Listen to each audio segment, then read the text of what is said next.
Então, dando continuidade aos nossos estudos e reflexões diárias, a avaliação de acordo com a LDB e outros autores. Então, de um modo em geral, o princípio de diagnóstico é saber o nível atual de conhecimento dos alunos. Então, o que a LDB vai nos dizer, que a avaliação diagnóstica, ela serve para isso. O princípio processual e formativo da avaliação da aprendizagem, na prática, são as etapas de planejar as atividades, sequências didáticas, projetos de ensinos e aplicar os instrumentos avaliativos. Então, notem que aqui, quando se fala que a avaliação ela é processual, ela é formativa, seria no sentido de que precisa seguir etapas. Então, não é recomendável que o professor dê aula todo um bimestre, ao final do bimestre aplique uma única prova. É necessário que ele siga um planejamento, que ele dê as aulas e vá aplicando atividades avaliativas, vai medindo esse nível de conhecimento dos seus alunos, para que, ao final, ele possa fazer um juízo de valor considerando todo o contexto. E aí, a prova, ela é somente uma formalidade do sistema escolar, uma ferramenta. Então, a instituição, a rede, exige que se aplique uma prova para ter um documento. Ok, será feito, porém ela sozinha não deve ser usada como avaliação, mas como uma parte do processo, que tem início, meio e fim. Ok, foi aplicada uma prova? Foi.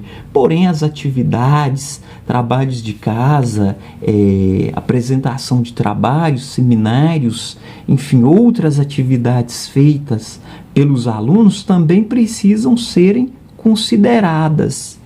E a avaliação ela serve para detectar problemas, ou seja, diagnosticar a realidade e superar as deficiências. Então, essa seria a ideia de avaliação, diferente do exame.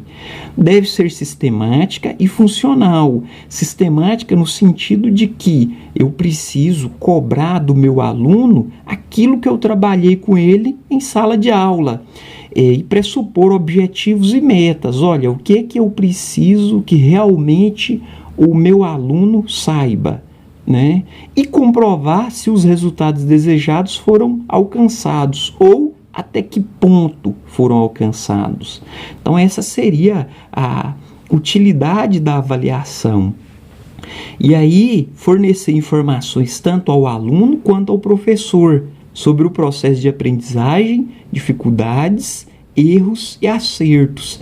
Então, quando se fala em avaliação, é necessário que ela sirva para mostrar os erros do aluno, os acertos, sim, mas também do professor. Então, o professor explicou, o aluno não entendeu direito, ou a explicação não foi adequada. Então, a avaliação ela vai servir para isso. E aí é necessário considerar o quê? As atitudes, os processos cognitivos e afetivos. Então, por exemplo, o professor vai considerar, o aluno tentou responder a questão? Tentou, porém ele não entendeu. Eu dei uma aula sobre coronelismo, e aí passei 15 dias falando sobre esse assunto, explicando e trabalhando com os meus alunos. E aí, ao final, eu aplico uma única avaliação e aí o aluno não consegue me explicar as características do coronelismo. Então, eu preciso levar em consideração o quê? Ele tentou explicar qual foi o raciocínio que ele usou, quais foram os pontos que ele considerou, né? Ou seja, qual foi a sua motivação, a sua força de vontade. Simplesmente porque ele errou, ele não conseguiu responder, eu não posso dar uma nota baixa para ele, eu preciso considerar todo o processo. A avaliação ela é integradora. Então, ou seja, eu preciso fornecer textos, suportes, gráficos, imagens, e esses instrumentos eles precisam ser planejados para evitar rupturas entre o ensino de avaliação. Então eu não posso simplesmente aplicar uma prova nos meus alunos com 30 questões, né? Então aí o aluno decora e responde tudo. Não, tem que pôr a questão, tem que ter uma imagem, tem que ter um desenho, tem que ter um gráfico, para que ele possa ler um pequeno texto e a partir desse pequeno texto, combinado com a imagem ou com o gráfico, ele me dê uma resposta. Então é necessário que eu faça esse planejamento com base nas minhas aulas ministradas. E aí, a democratização dos critérios de avaliação, então lembrando aqui um pouco do que Paulo Freire nos dizia, por exemplo, eu não posso, eu tenho uma turma de 5º ano em uma escola e tenho uma turma de 5º ano em outra escola. Uma fica na periferia e uma fica no bairro nobre. Então eu preciso ter os critérios de avaliação. Olha, eu não posso cobrar da mesma forma que eu cobro um aluno de uma escola mais humilde ou de uma escola da elite. Então vamos imaginar que aquele da escola da elite, de um bairro mais nobre, ele frequente teatro, museu, galeria de arte, cinema. Então ele vai ter um repertório maior.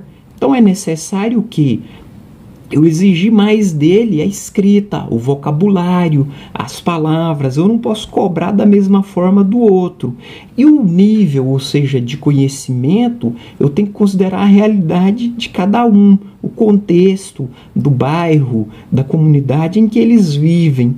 E aí, sempre formativa e processual, avaliando o caminho trilhado pelo aluno. Então, como o aluno conseguiu chegar naquela resposta? E aí isso me permite o quê? As intervenções, ou seja, ele chegou naquela resposta da forma incorreta porque ele não entendeu direito, ou eu, na condição de professor, me expressei mal. E aí a inclusão desse aluno no processo vai cumprir a função diagnóstica, quando possui espaço destacado no projeto político-pedagógico da escola. Então vejam, é preciso que no projeto político-pedagógico da escola esteja previsto, olha, no início do ano todos os professores fazem uma atividade diagnóstica ou uma avaliação diagnóstica para ver qual é o nível, e aí a partir desse nível é o ponto de partida para as minhas aulas. Então esse seria, vamos dizer assim, a avaliação no entendimento da LDB e dos principais autores cobrados pelo centro de seleção. Essa é a ideia que eles têm de avaliação.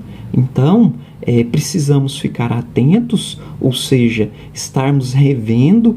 Cabe um aprofundamento e uma leitura dos autores Lucchesi, Bloom e Jussara Hoffmann, que são os mais cobrados, embora outros também possam ser cobrados, mas a incidência desses é um pouco maior. Então a ideia deles seria exatamente essa, ok, pessoal?